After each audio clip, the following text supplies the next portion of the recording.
It's Our Story. Barry Rosenberg, Denver, Colorado.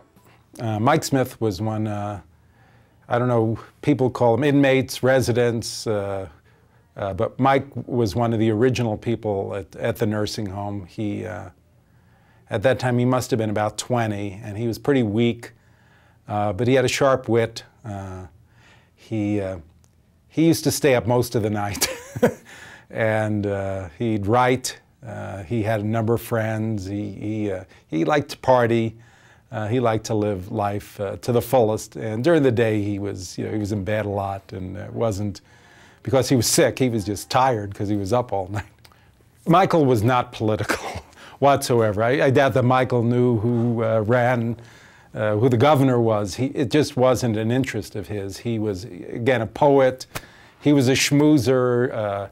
He was a lover of life, and I don't think he would be bogged down in that. And some of the political activities, he might participate, but it wasn't his passion. But I remember one time there was a very tense moment. We were working with some people in the community, Wade and I, and we were talking about picketing the governor. At that time it was a guy named John Vanderhoof. He had, I'm trying to think, John Love was governor back in I think it was the early 70s, and he took a position in Washington. Vanderhoof was lieutenant governor, so he became governor. And we weren't satisfied. We realized, Wade and I both realized very early on that these individuals in nursing homes didn't want to be there. There was just no other place for them. There weren't the community-based services.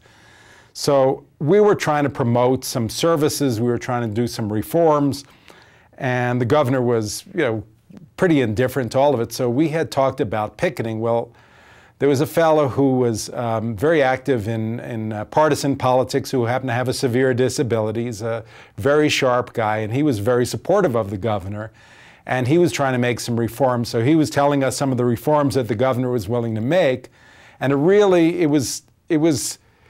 the question was it enough to trust him, or was it a token effort? And we weren't really sure. And Wade and I were really struggling whether to go ahead with the demonstration or not. And I remember that night, or the next morning, probably it was at night, I called Michael. And Michael, again, was not at all political, but he was wise. As a guy 20, 21 years old, he was a very smart guy. And I just basically said, Michael, what do you think we should do? And again, he wasn't political.